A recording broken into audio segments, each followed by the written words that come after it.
welcome back. We're going to look at the difference of two proportions, pick this up, and then go into some chi-square distribution for the goodness of fit test. So we'll be comparing proportions, we'll be looking at how good a model is, and then we'll be going into chapter 6 very briefly to pick up this idea of a t distribution versus a z distribution. So first things first, let's talk about these different proportions.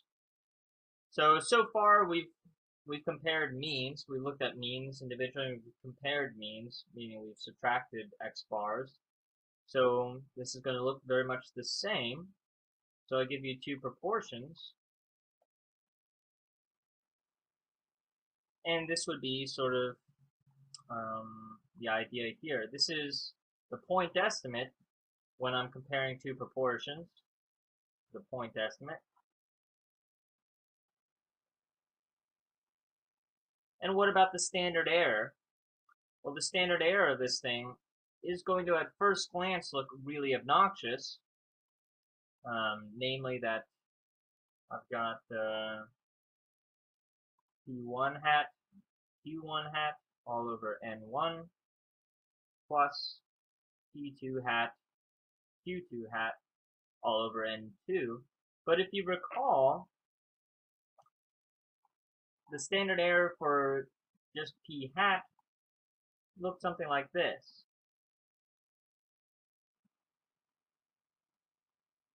So again, we have this sort of similar kind of situation.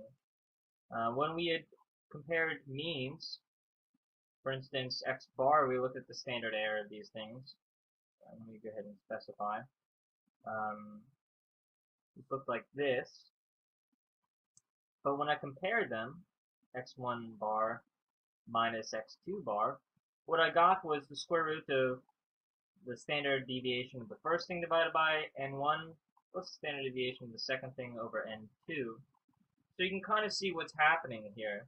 Essentially what you're doing is you're taking the standard error of the first guy squaring it plus the standard error of the second guy squaring it.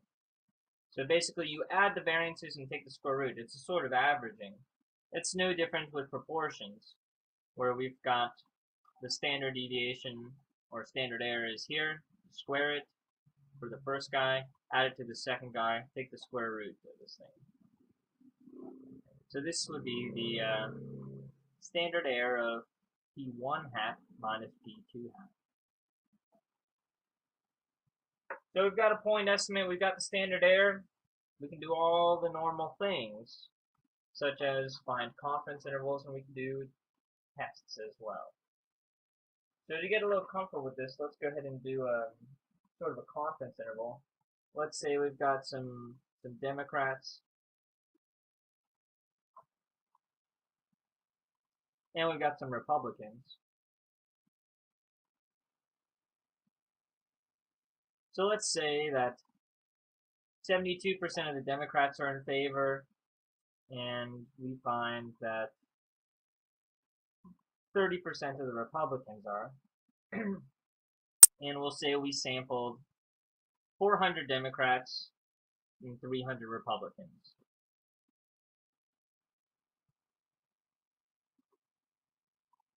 So if sampling these, we found that there was 72%. Sampling these, we found at 30%. So what you've really got, what is this? This is your P hat of Democrat. This is your P hat of Republican. Right? Let's go ahead and find a confidence interval. Do a 95% confidence interval.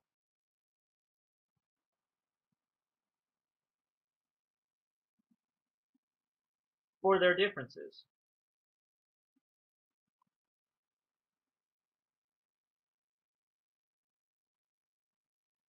Between Democrats and Republicans. This is not going to look any different. It's going to be the point estimate plus or minus z star of alpha over 2 times the standard error of the point estimate. But in this case, what we're asked to compare is the Democrats and the Republicans. So we're actually going to subtract these two values. It's going to be p hat Democrat minus p hat Republican. That's our point estimate. Plus or minus z star of alpha over 2. If you want to fill this in, our alpha is 0.05 over 2. And the standard error of our point estimate is really this thing. Standard error of p hat D minus p hat R. Democrats minus Republicans. So if you look back and consider what the standard error of this was, we can go ahead and fill in and see what the final equation is going to look like.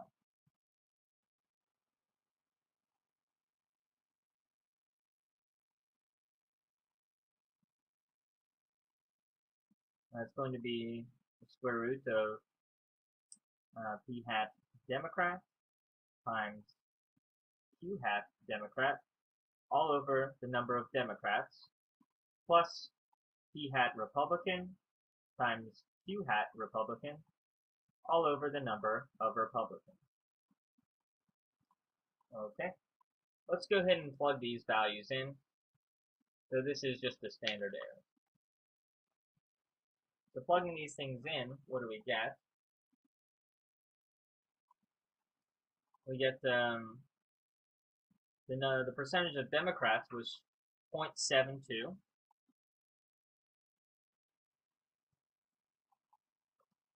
The number of Republicans, or percentage of Republicans, was 0.3. And then plus or minus z star of 0.05 divided by 2.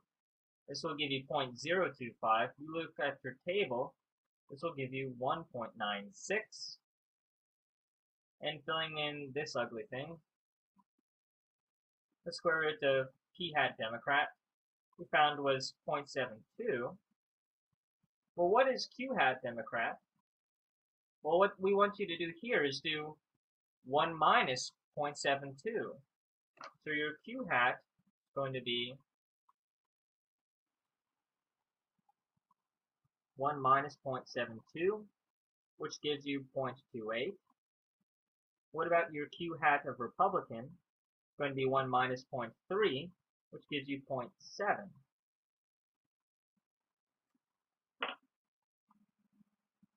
So p hat D times q hat D, 0.28 again, all divided by the number of Democrats. And D, that's what that stands for, 400. So again, we're just plugging in values for these. Plus p hat R, the percentage of Republicans that were for this, 0.3, times q hat R, which is 0.7, all divided by the number of Republicans. The number of Republicans here is 300.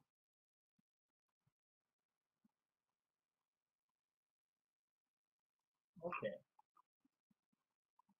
Let's see what this gives us. 0.72 times 0.28. Don't forget to follow your order of operations inside of the square root.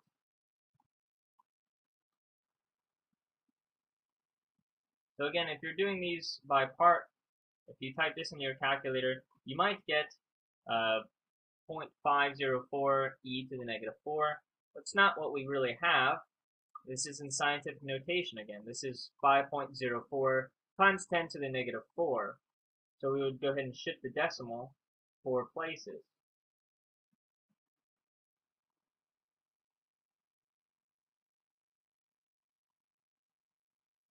Plus, and then we can do the other one. 0.3 times 0.7 divided by 300. It's going to give us 7 e to the negative 4, which is really 0.0007. Again, I'm just shifting this decimal 4 places.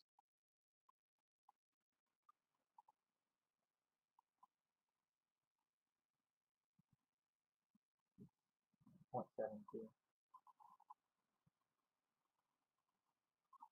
minus 0.3. Okay, so let's subtract this off. We get 0.42 plus or minus 1.96 times the square root of, what does this give us?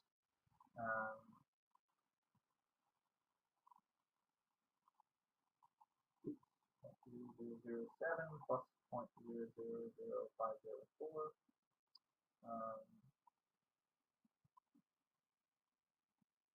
The square root of 0.001204, which is 1.96 times. Taking the square root here, this should give us 0.0347. Let's go ahead and multiply these. This times 1.96, and we get 0.068. So let's find our lower bound. It's going to be 0.42 minus this value, which gives us 0.352. And it's also going to be, the upper bound is going to be 0.42 plus this value, going to give us 0.488. So the confidence interval, lower bound from here to the upper bound here, it means the true difference between the opinion of the Democrats and Republicans on this issue is between 35.2% and 48.8%. Again, when you do submit these on the quiz or the test, do go ahead and write these as decimal form, 0.352, 0.488. Let's look at something else that we can do.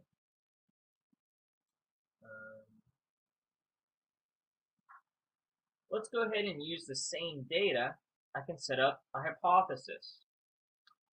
So go ahead and test if the Democrats are 40% more favorable on this issue than the Republicans.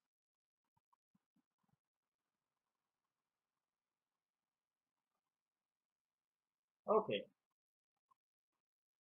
So what we will do is we'll first make our hypothesis, HO and HA. We want to go ahead and compare them to see if comparing one to the other. So we are going to use P Democrat minus P Republican. And again, I'm not going to put these hats on here because these aren't the point estimates, these are the population parameters. So I could have this is equal to, once I subtract this, they want me to test to see if it's 40%. So I want to see if this thing is equal to 0.4. I can see it's close, it's actually 0.42, but not exactly. The other option, we wanted to see if Democrats are, maybe I should rewrite this, exactly 40% more favorable. So maybe some report comes out and says Democrats are 40% more likely than Democrats to agree on this. We would like just to see if this is accurate, if it's true. So yes or no. I don't care if it's higher or lower. So let's go ahead and put not equal to 0.4. So we have our hypothesis. Let's go ahead and find our test statistic. So the test statistic is the exact same, right? We're going to use our point estimate minus our null value divided by the standard error of our point estimate. In this case, this becomes P Democrat hat minus P Republican hat minus the null value. The null value here is 0.4.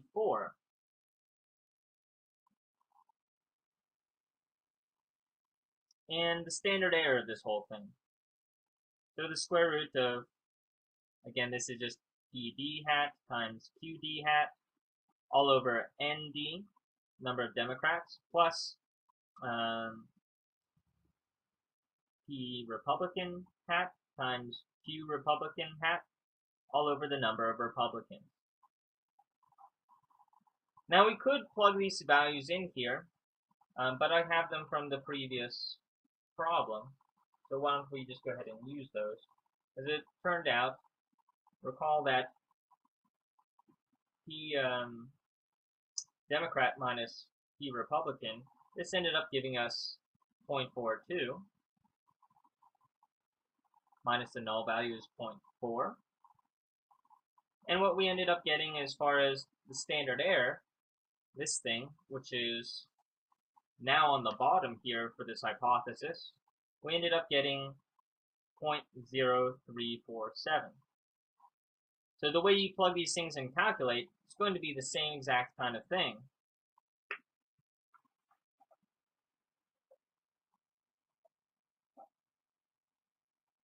So this gives us 0.02 divided by 0.0347. And once I divide those out, I get my test statistic, which is 0.576. So I'll go ahead and round this, because I do want to look on the z table to see what this is. I'll round it to the nearest hundredth. So 0.58 is not very far away from the mean, so I don't suspect this will be something we'll reject. Oh, and I didn't put a percentage here. Let's test at 90% confidence level.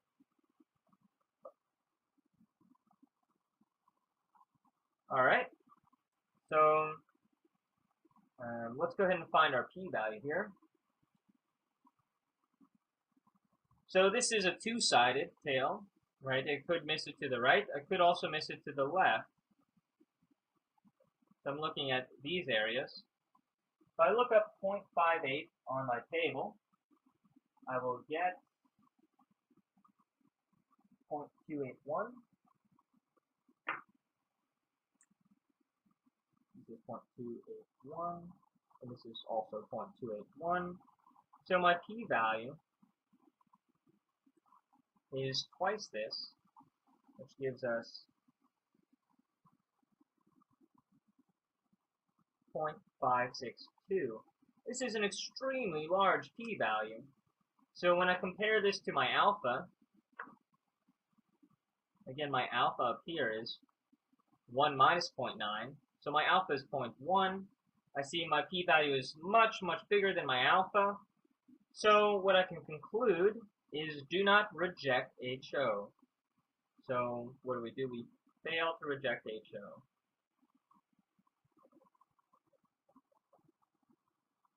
So what this means is there's not enough evidence to conclude that the Democrats and Republicans differ by something other than 40% on a population. So, perhaps we're looking at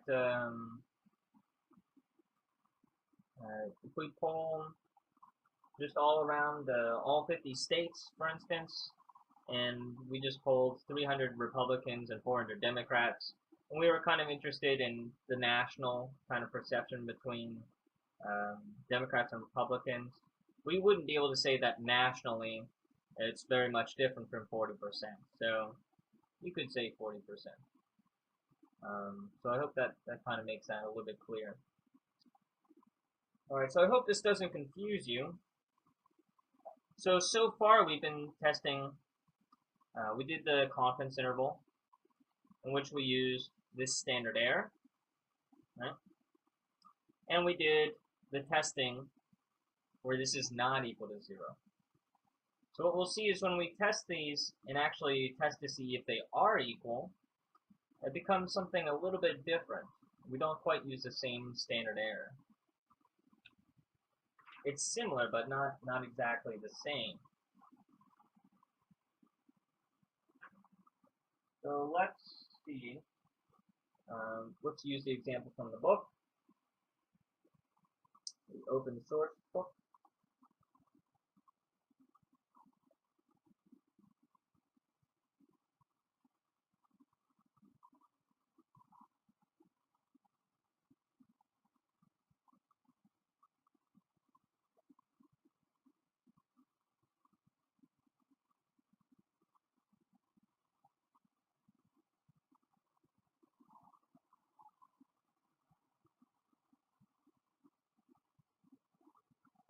Okay, so essentially what we've got, we compiled some data. We compiled some data on some dogs. There's this pesticide that contained this chemical, and the ones that had the chemical, we saw 191 developed cancer, 304 did not develop cancer, and the ones without this chemical in the pesticide, 300 developed cancer, whereas 641 did not. So what we're interested in is, let's go ahead and test that 90% confidence if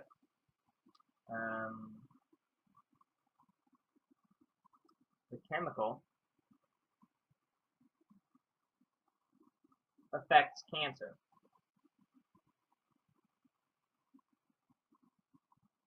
incidence or growth, I guess.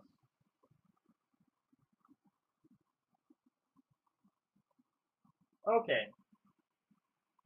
So of course, what are we doing here? What we'd like to do is go ahead and set up our hypothesis. Now we don't have means here. We're not comparing means. If you look a little closer, it seems a little more obvious that these are kind of percentages that we're going to be comparing, or proportions. So keyword is proportions. So we'd like to compare this thing. So maybe the yes minus the no. Yes and no means whether they have this pesticide in it.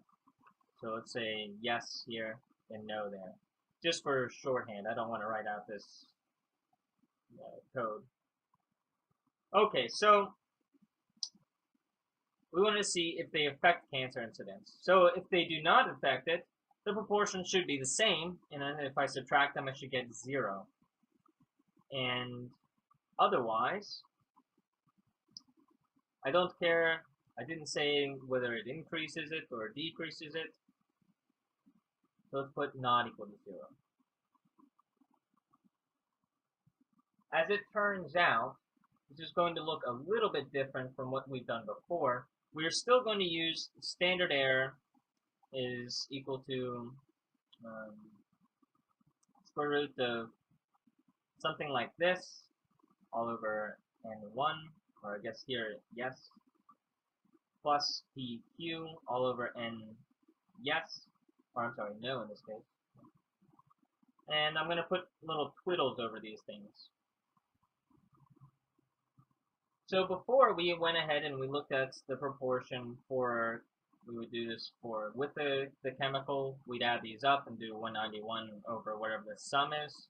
And we do for no, we do 300 over the whole proportion. And we'd use these guys for P and Q and P and Q for the yes category and the no category. But because we're saying that they're equal, the way that we do this, we sort of pool these variances together, and instead of using the P and Q that we normally use, we use this sort of thing for P twiddle. It's going to be, let me just go ahead and, I guess, the easiest way to write this.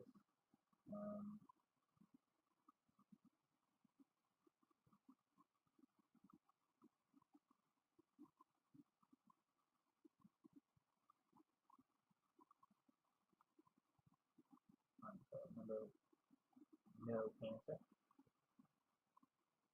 all over the total. So in essence, it's going to be like an average. What you do is you do the number of, in this category, the number that had cancer, plus the number here that had cancer, and you want to go ahead and divide this thing off by the total, so you add all these things together. So here we have 191 for yes, they had cancer, plus 300 for no, they didn't have the pesticide and they also had cancer. All divided by the total. Well, let's see. If we add all 4 of these numbers up, what do we get? Let's see. 191 plus 304 plus 300 plus 641 gives us 1436. So again, we're adding up all of them because I want the grand total.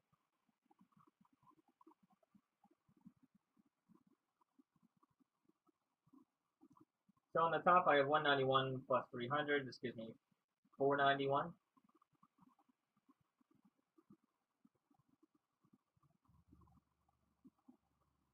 And divide it off by 1436. What do we get? We get p twiddle is 0.34. So we'll use 0.34 for this. We're rounding this off, of course.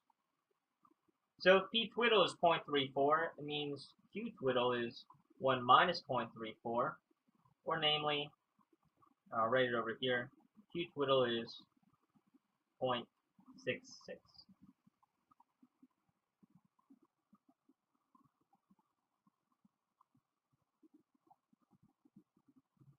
So you can see it's kind of this average.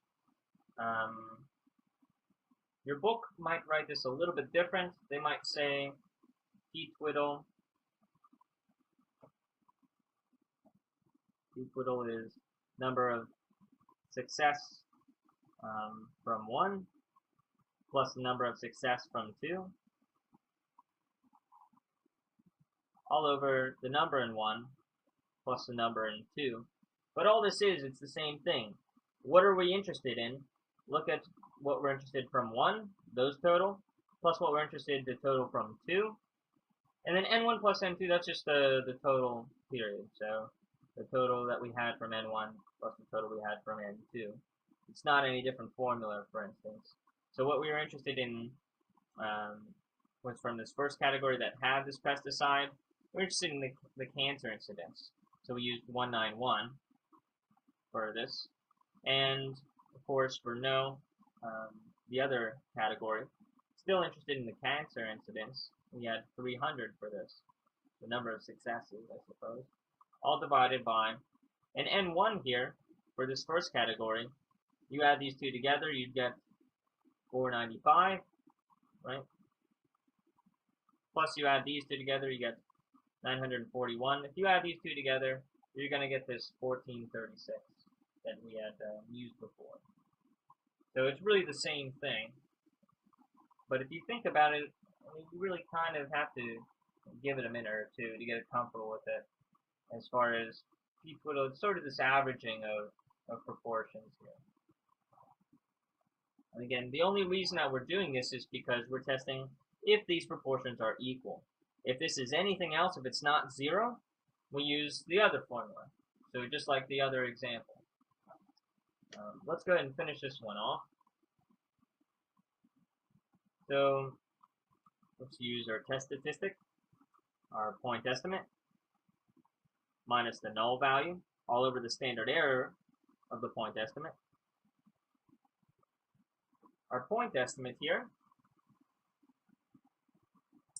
let's do a little work here.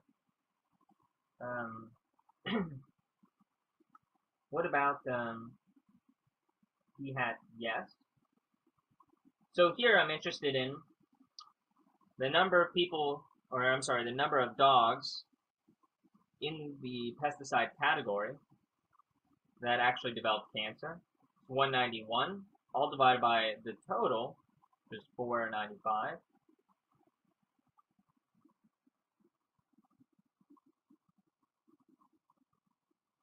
I'm sorry, we don't need that. And what about for the no category? I added these up, I got 941.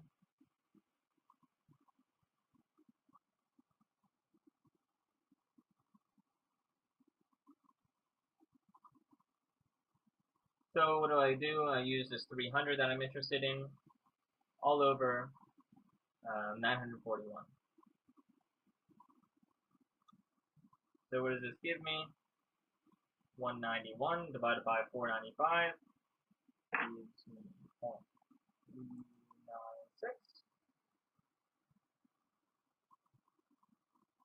And over here, 300 divided by 941 gives me 0.319.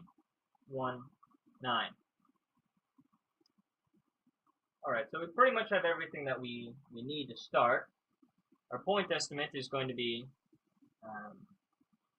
p hat yes minus p hat no minus the null value. The null value here, again, we're testing to see if they're equal to 0. So it's going to be 0. Divided by the standard error. So we're using this sort of thing now. So because we were testing equal to 0, it becomes this thing. P twiddle times Q twiddle divided by n number of yes in the pesticide, plus P twiddle Q twiddle all over number of no pesticides. So filling this in, what do we get? We get 0.396 minus 0.319 on the top. Minus 0 is just that same thing. And on the bottom, let's go ahead and fill this out. We got, we found P twiddle was 0.34. Q twiddle was 0.66 divided by the number of yes. Well, the total number of yes was 495.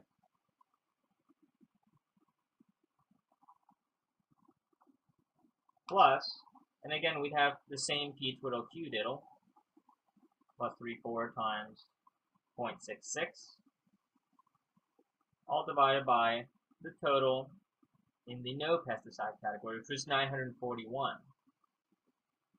So it looks very similar, only instead of using these instead of using these for these, we're instead using this sort of P twiddle.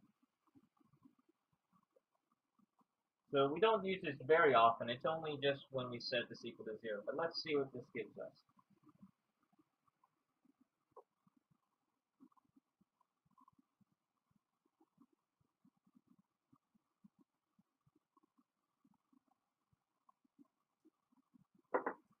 So this will give us, let's see, 0.396 minus 0.319 gives us 0.077, all divided by the square root of 0.00045, 3 repeating, plus, and I might not have enough room for the other, but let me go ahead and see what I can get in. And the other one is going to be plus 0.00024.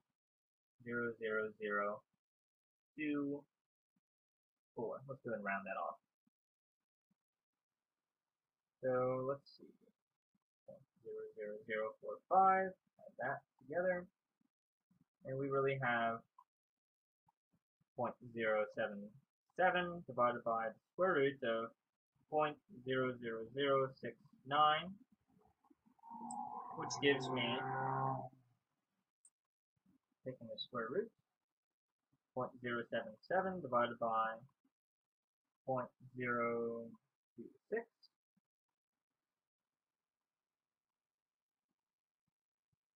So I get 2.93. Alright. So we got our test statistic. Let's go ahead and see what we can't find out from that. We can find a p-value for this. So positive 2.93 and negative 2.93. Why? Because this is a two-sided test. We can look at that based off our hypothesis. Because we have this not equal, we can miss it. We can be greater than or less than. So it's going to be twice these p-values. So let's go ahead and look up 2.93 in our table, and we find 2.93 is 0.0017.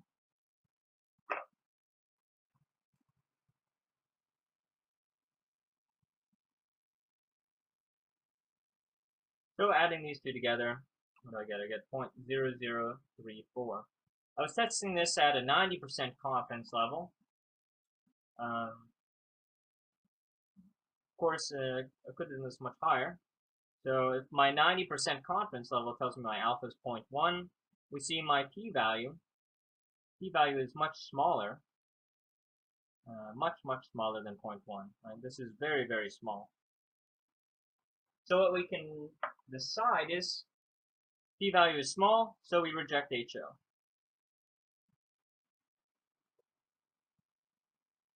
What does that mean for us? Let's put this into English. Well, comparing these two,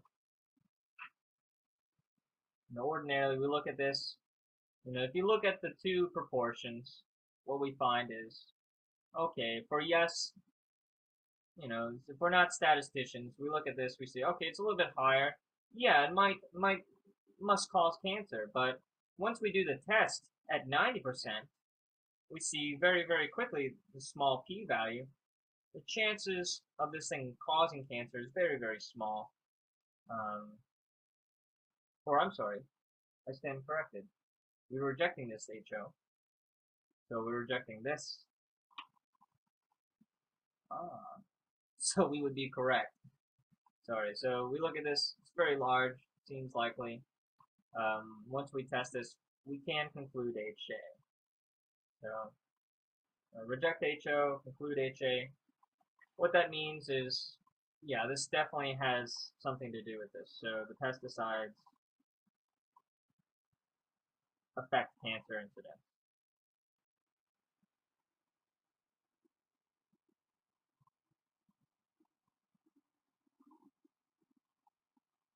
All right.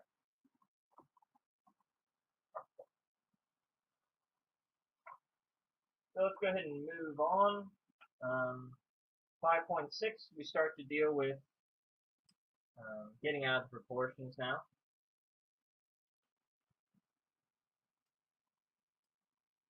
So let's get into this test of goodness of fit.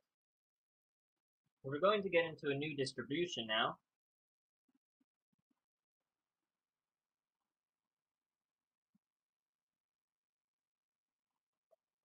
Namely, we're going to get into something called the chi-square distribution. Sometimes it's written with the squiggly x squared. So let me go ahead and write the formula down, and then I'll go ahead and see if I can't explain a little bit more about it. We're of course going to work through some examples, but here's how it looks.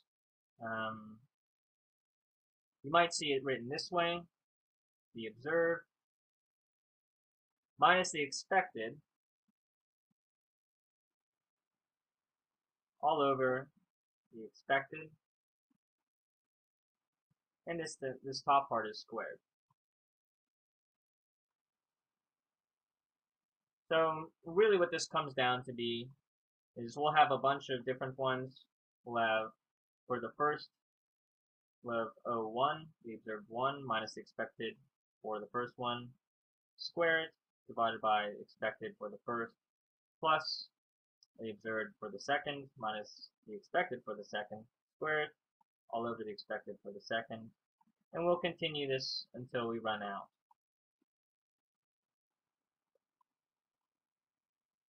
So this is our test statistic.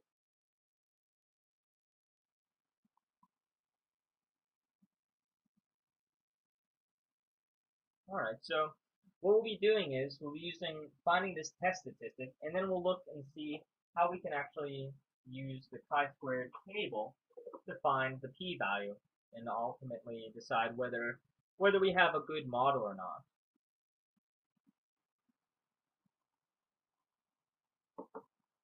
So let's see. We've got race here, white. This is just coming out of the open source textbook.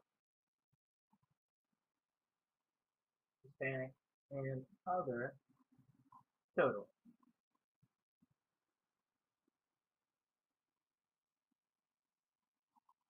So here's the thing. They're picking some judges, and they're doing this supposedly at random.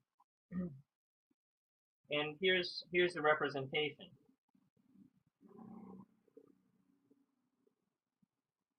So we're told that apparently they chose these judges at random, and they got 205 that were white, 26 that were black, 25 Hispanic, and 19 of other ethnicity, which makes for a total of 275. And we're told if you do it by proportion, if it's completely random, the whole population is 72% white and 7% black, 12% Hispanic, and 0.09 or 9% other.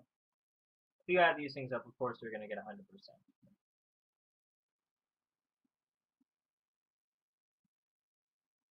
So here's the idea. The model here that we'd like to test, we'd like to see if, indeed, the model of these true proportions, 72% of the total, 7% of the total, and 12% of the total, 9% of the total, if these match up. It's not going to match up exactly, but we'd like to know, is it reasonable? So first things first, let's see how we find these test statistics. Now what we see, these representation, these are my observed. So these are all my observed. So what I've got 01 here, or let me write it inside. This is 01, this is observed 2, observed 3, observed 4. I've got 4 categories here. This total, that doesn't count as a category, it's just the number of classes we've got, white, black, Hispanic, and other. Now let's see what we can do to find the expected. The expected value is actually not very tough to find, given the percentages. All you do is you want to find 72% of the total. This total was 275. So to find 72% of 275, it's not too terribly hard.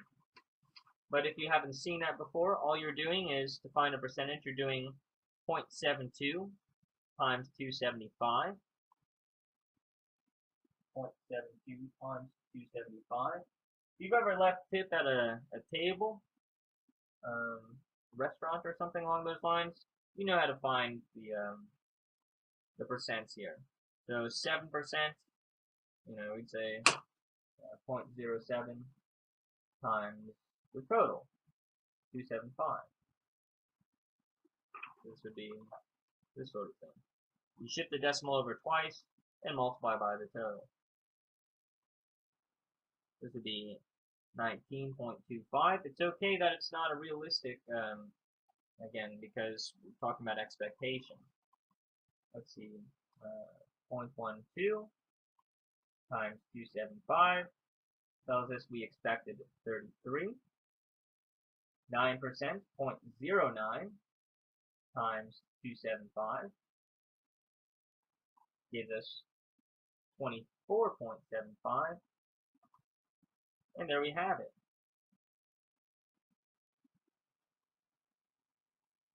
So before we go ahead and plug these things in to find our test statistic, let me just kind of show you how this works. We've got some observed down here, and we've got our expected. So this is our first category, our second category, third category, and fourth category. So what you get is you do the observed, 205 minus 198. You square it, divided by 198. We do, for the second category, 26 minus 19.25. We square it, divided by what we expect, 19.25. Plus the next one. We'll do 25 minus 33, square it, divided by 33. And then for the last category, we'll do 19, what we observed, minus 24.75, square it, divided by 24.75. And this will give us our chi-square distribution. So let's go ahead and put that in and see what we get. So this is pi squared equals, let's see, 205 minus 198 plus 26 minus 19.25 squared divided by 19.25 plus 25 minus 33 squared divided by 33.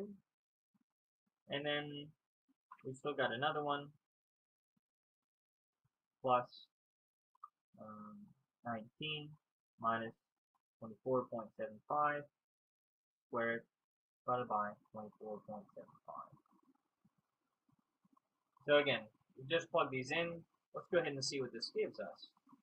I'm going to go ahead and do it term by term to start off with. So I'll find this term, this term, this term, this term. So we'll have 4 terms here. Punching this in, 205 minus 198. We get 7 squared, we get 49 divided by 198. So what we get is we get 0.247 or thereabouts. Let's go ahead and say 0.2475. The next one, 26 minus 19.5 squared, we get 6. I'm sorry, punch this in wrong. 26 minus 19.25. You get 6.75. You square it, and then divide by 19.25. So this will give us 2.3669 plus. Moving on, 25 minus 33 gives us negative 8. We want to square that, get positive 64. Divide by 33, we get 1.9394.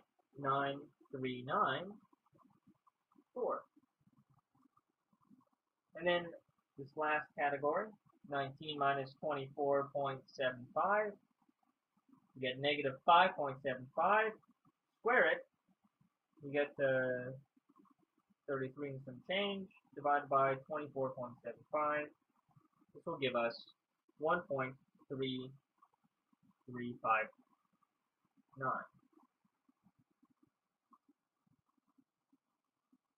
So add all these things up, and again, this is just this evaluated, this is just this evaluated, this is this evaluated, and this is this evaluated. So we have 4 parts for the 4 categories: white, black, Hispanic, and other.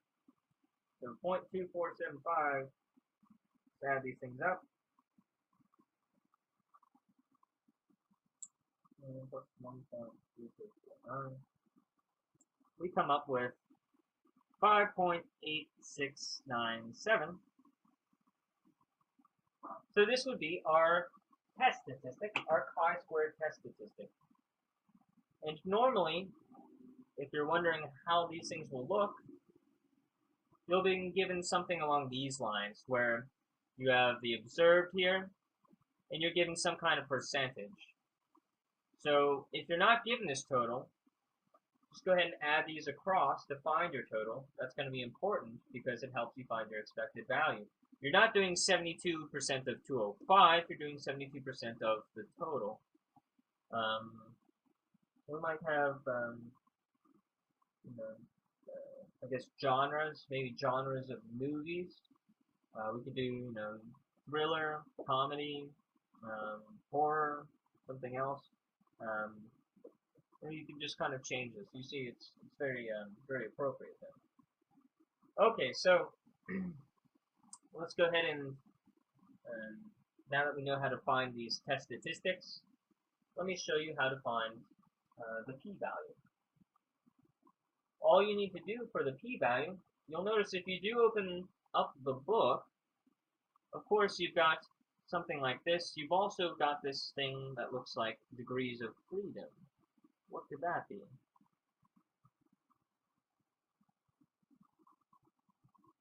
We're going to say n-1, although your book might say k-1, I'm not sure. What they mean is here, how many categories are there? There are 4 categories. So it's going to be 1 less than that. So it's just going to be 4 minus this 1 gives us 3 degrees of freedom. Sometimes it's denoted d dot f dot. So if you see this, this just means degrees of freedom. And at least in this course, all you really need to know is the total number that you have, you take 1 less than it, that's the degrees of freedom. We're not going to get into too much theory here. But yeah, it sort of can seem kind of mystical, but yeah, it's just 1 less than the total that you got. Alright, so see if we can't flip open to our chart.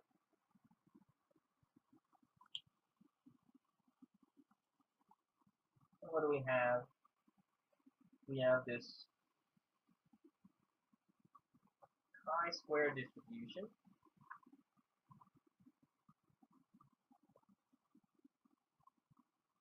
So this is on page 366. We're given 3 degrees of freedom,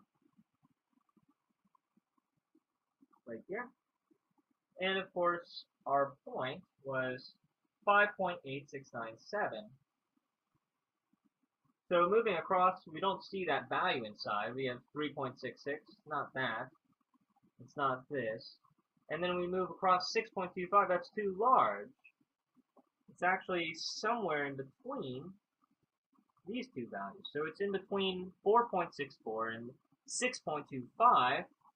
I'm not sure exactly which one it is, but it's somewhere in between here. So what we can say is our p-value is going to be between 0.2 and 0.1. So you notice this chart is set up slightly different. Instead, here, the locations are on the inside. The degrees of freedom are on the side, so you can find the appropriate row. And you do your best to find your locations. More often than not, you're not going to be able to find these, and your probabilities are on the top, or your areas are on the top. So it's exactly flipped from the z distribution, where we saw the locations on the outside, probabilities on the inside. So what you see is between 0.2 and 0.1, exactly halfway between these, or not exactly halfway between these, but between these. So the p-value, best we can do,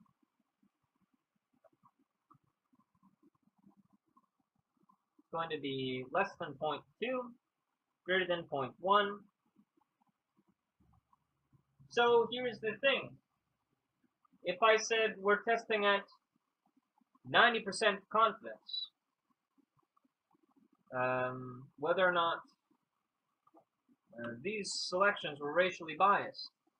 So what that means is we want to see whether this model is correct or not, where we're actually taking 72% of the total, actually taking 70% of black, 12% of Hispanic, and 9% of the other. If we want to go ahead and see if this is within reason, 90% confidence level, that would tell us that our alpha is 0.1, if our confidence level is that we're testing at is 90%. So even though we don't know our exact p-value, I have this range. My alpha is 0.1, so certainly my p-value must be larger than this. So if our p-value is large in this case, what it has to do is we go ahead and reject, our p-value is large, we fail to reject HO.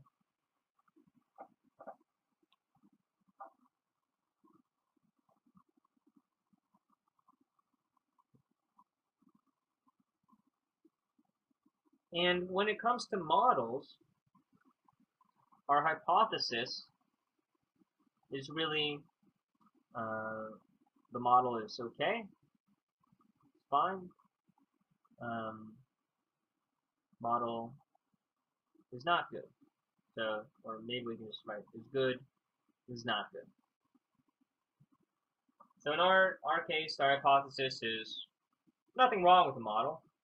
It's appropriate, not racially biased. And the alternative, yeah, it's not good. It's racially biased. So we fail to reject HO. So we conclude that the model is fine.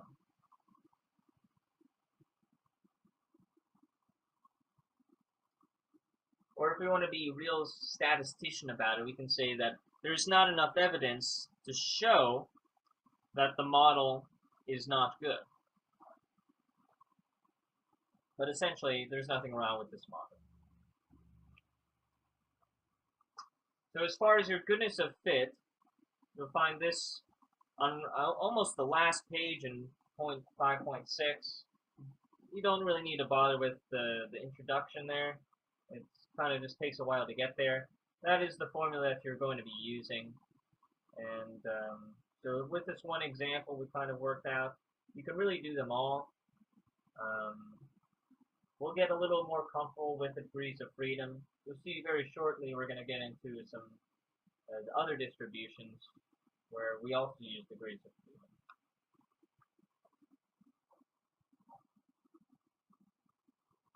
So that about wraps it up for chapter 5.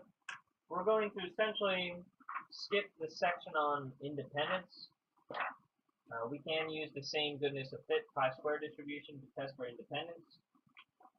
We're not going to be doing that. And so on to chapter 6, working with the t-distribution.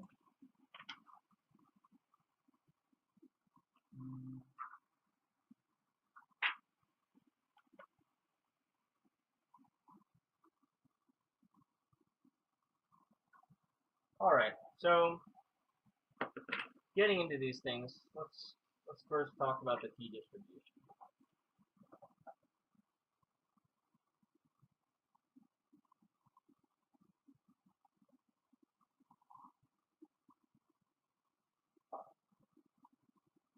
So if you were curious on the last one, the chi-square distribution, what it actually looks like, it's kind of this, it doesn't look like a bell-shaped curve.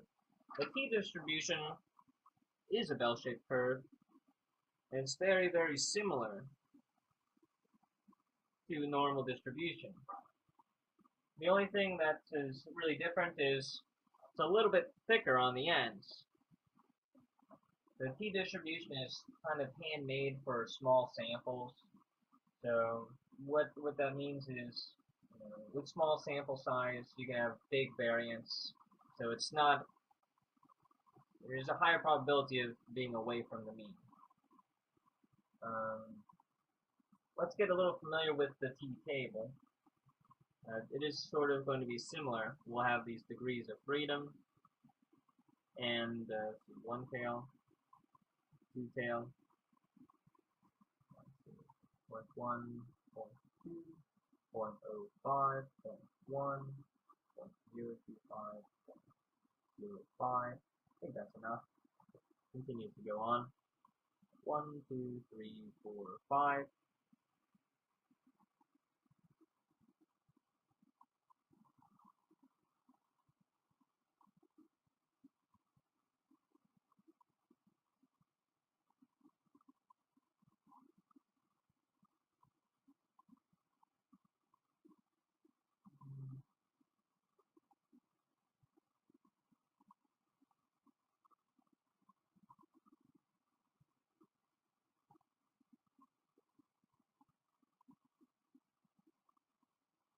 Okay, so we've got these kind of tables here.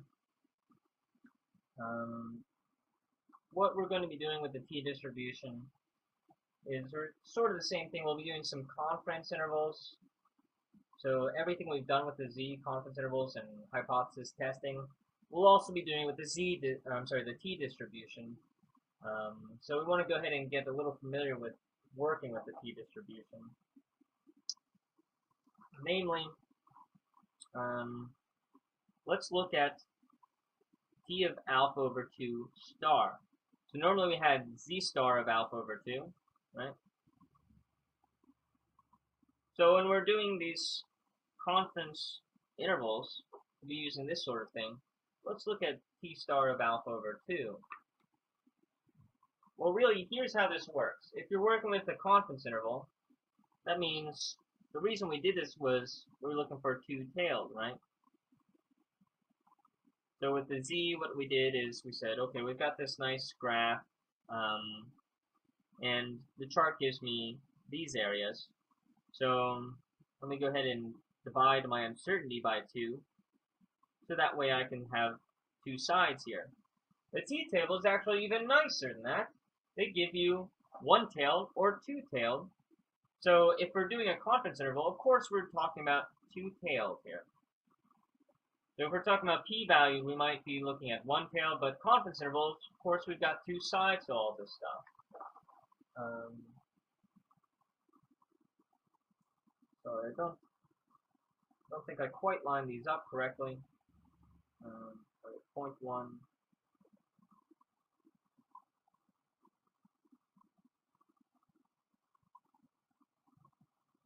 Sorry about that. I didn't quite line these up.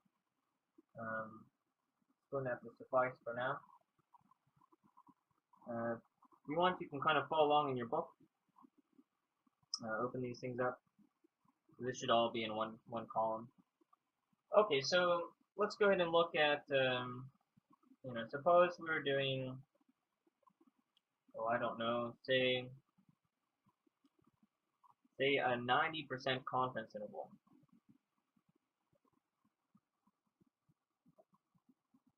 If we're looking at t-distribution, we say, my alpha is 0.1.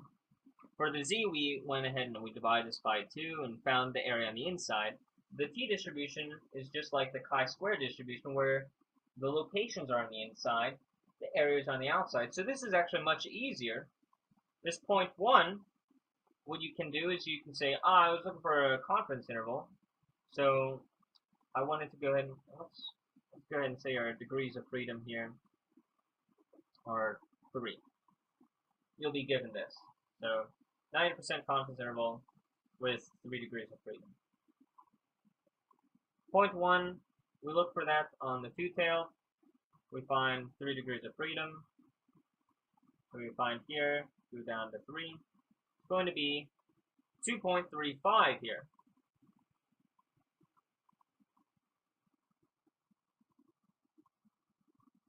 What about 95% confidence interval?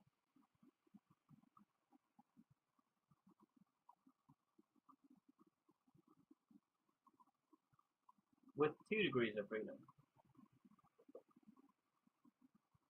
So if we were last to find this, again, this is t star of alpha over 2 that we'd be finding here.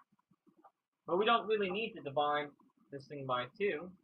We can just go ahead and use the knowledge that confidence interval is, I'm going to have two sides. I can miss it on the right, I can miss it on the left, right? Confidence interval, we're actually talking about this part inside here, what we're talking about. So 95%, what's our alpha here? Alpha is 1 minus 0.95, so alpha is 0.05. So I've got 0.05 and 2 degrees of freedom. You find this on your t-distribution. Two-tailed here, we have 0.2, 0.1, 0.05, that's what we're looking for. And we have 2 degrees of freedom, so 1, 2, and moving down, we see it's going to be a location of 4.3. This would be 4.3. So this is very useful because we can use that to find the confidence intervals. However, if I'm looking up locations, for instance, for a p-value, it's not quite so nice. Let's see how we would use this for a p-value. So let's say I have a test stat of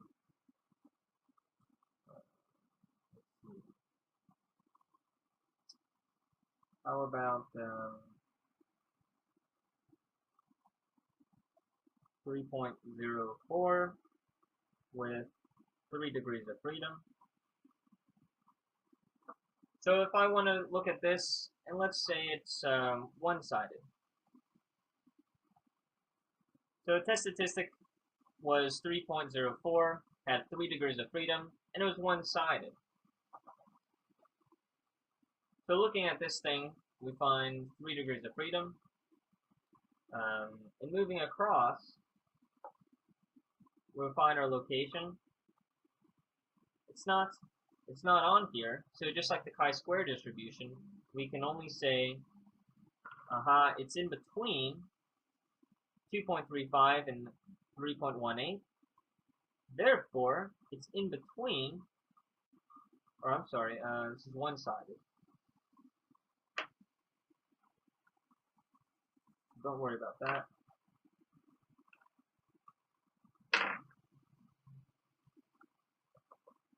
So it's in between 0.05 and 0.025. So the p-value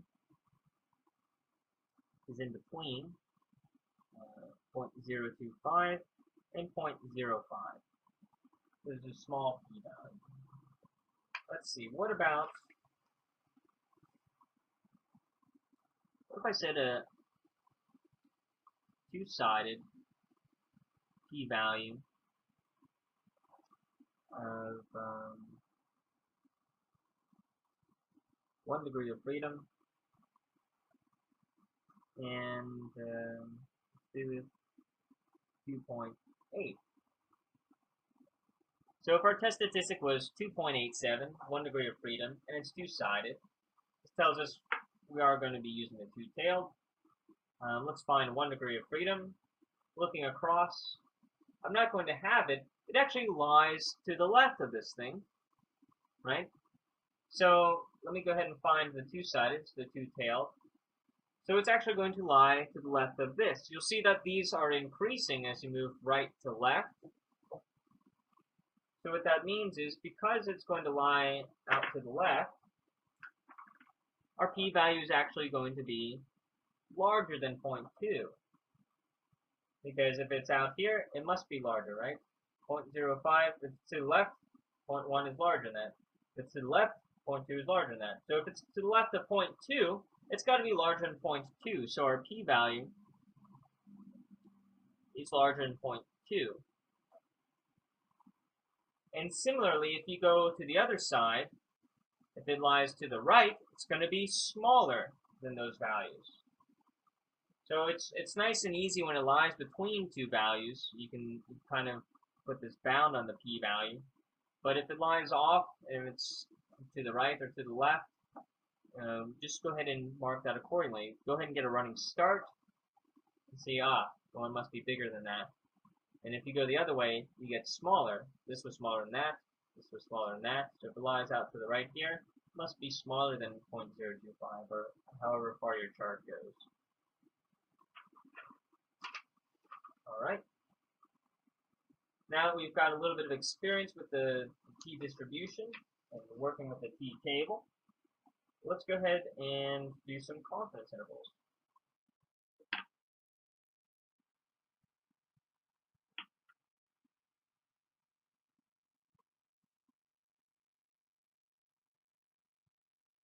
Before we do that,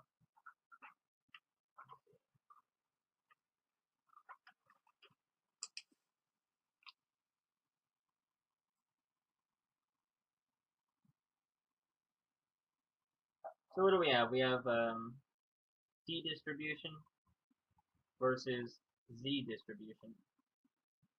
So when do you use them? It's a simple kind of matter of we can use the t-distribution if we're only given the sample standard deviation.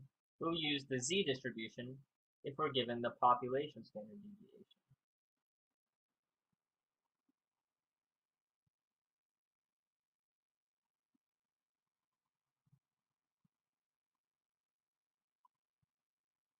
So if you recall, a few lectures ago, I kind of started to mention something along these lines that when I have these standard deviations, somehow I'm going to assume that it comes from the population standard deviation, and that's why we're using the z-distribution. I later kind of dropped that because I figured it might be nice to just go ahead and make the distinction now. So you'll go ahead and read these things. And honestly, you'll use the t-distribution a lot more than the z, because more often than not, you don't know the population parameters, right? That's why we've been doing these confidence intervals, to estimate them. So more often than not, you have the sample, you can find the standard deviation of the sample, and you use that to find the t-distribution, or with the t-distribution to find your confidence interval with testing statistics. So let's go ahead and do a really basic kind of operation. Let's do, say we're given n is 19, x bar is 4.4, the sample standard deviation is 2.3, and there's a minimum and a maximum, 1.7 and 9.2. This is coming out of your textbook from table 6.7. So let's find a confidence interval. Confidence interval. And let's see, what do we want to use? How about, let's do 90%. Alright. This minimum and maximum, we don't really need this. This just tells us that our data is not skewed. Now what's really important now is from now on we're going to be paying attention to whether this is S or sigma. So this is from the sample. Namely, we've kind of looked at some what are these, dolphins and did some measurements on them. So of these 19, we measured them, we found these average lengths, and we used those same lengths to find the sample standard deviation. So the standard deviation is coming from the sample. So because of that, we're going to use the t-distribution.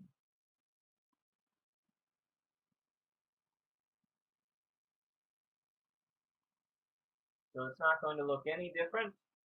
We're going to have the point estimate plus or minus. And this time, because we're using the t-distribution, it's going to be t star. And if you want, you can put your alpha or alpha over 2 here. But we can kind of get to that when we get there. And then the standard error of your point estimate.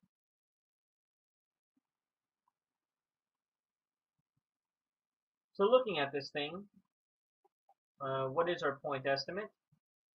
Again, we're just looking for a confidence interval for mean.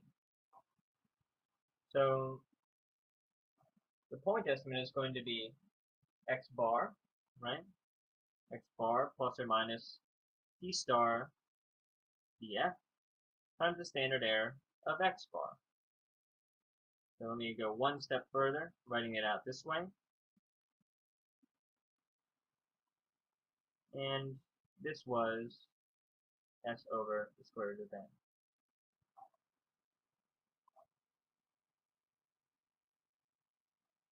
Okay, so we're about ready to start. We can go ahead and plug these things in.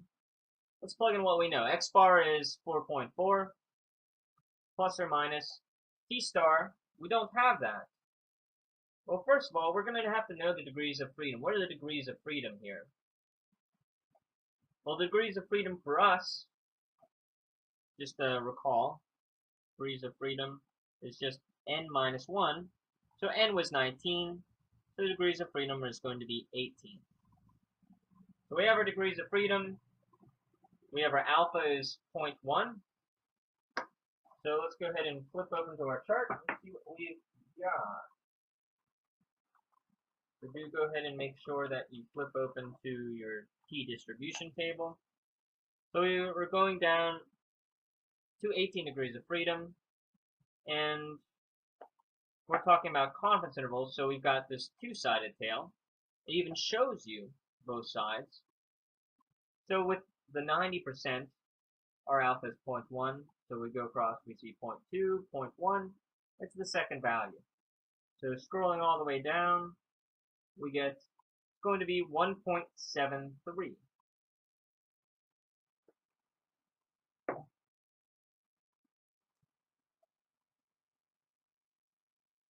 Everything else is going to look exactly the same. Your S, you plug it in as 2.3 divided by the square root of n, which was 19.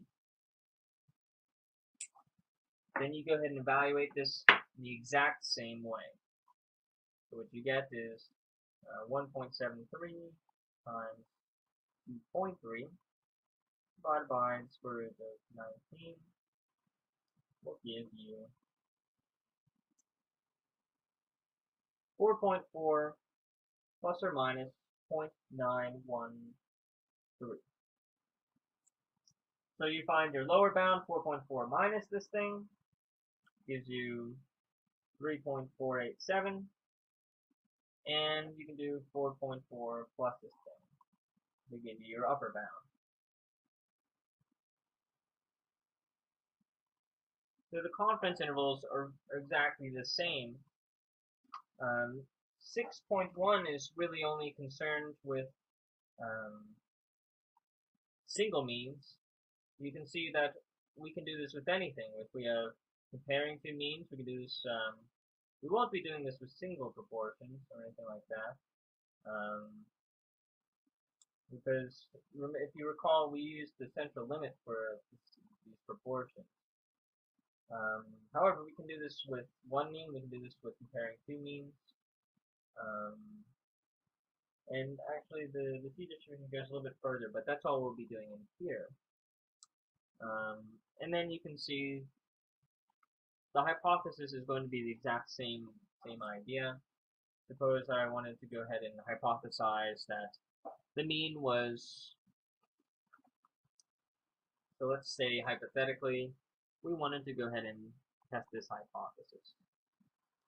Test that the mean is really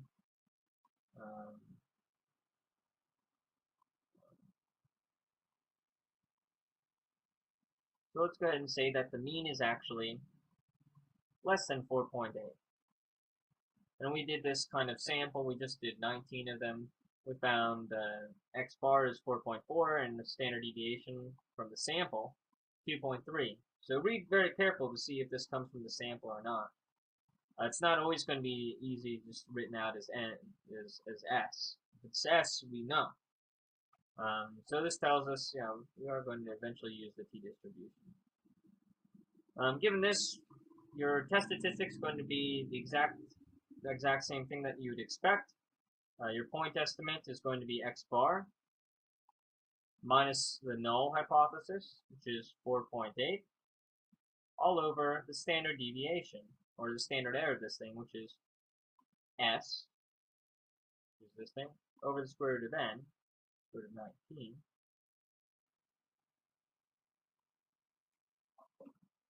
So we get negative 0.4 on top, and we have 2.3 divided by the square root 19 on the bottom.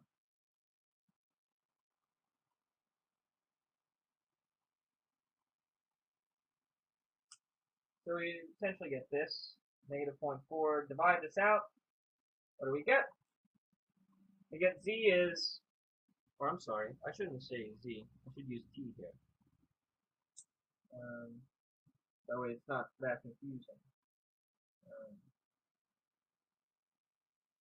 So we get negative 0.758. Alright, so we want to see if this is less than that.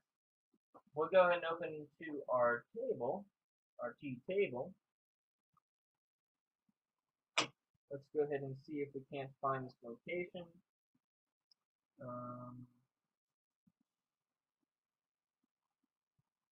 So again, what are we finding?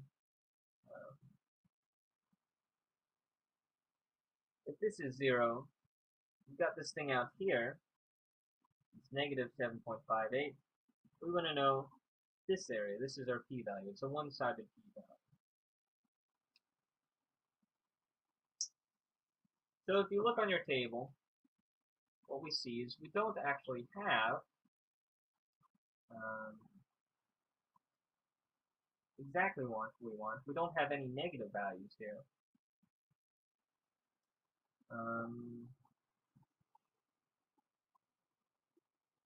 We don't have any negative values here. So we can kind of think about this. The t-distribution is also symmetric. So let's look up this sort of thing. We look for positive 0.758, and we're looking for this area. So the t-distribution, of course, you can do this, but really, if you get a negative, just use the positive. We had 19 here, so we're still at 18 degrees of freedom, one less. And if we look for 0.758, we see it's not on here. It lies to the left. So if we got a running start here, we can see on the one-tailed test 0.005, 0.01, 0.025, 0.05, 0.1 lies to the left. So this was larger than that. So if the p-value is to the left of this, p-value is larger than 0.1.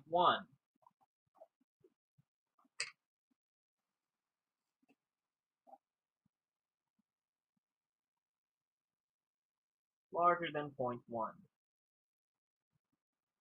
So the p-value is very, very large here. How large, we don't know, but it's bigger than 0.1. So suppose we were testing this at 90% confidence level. We could go ahead and say we fail to reject. So hopefully these two examples give you what you need.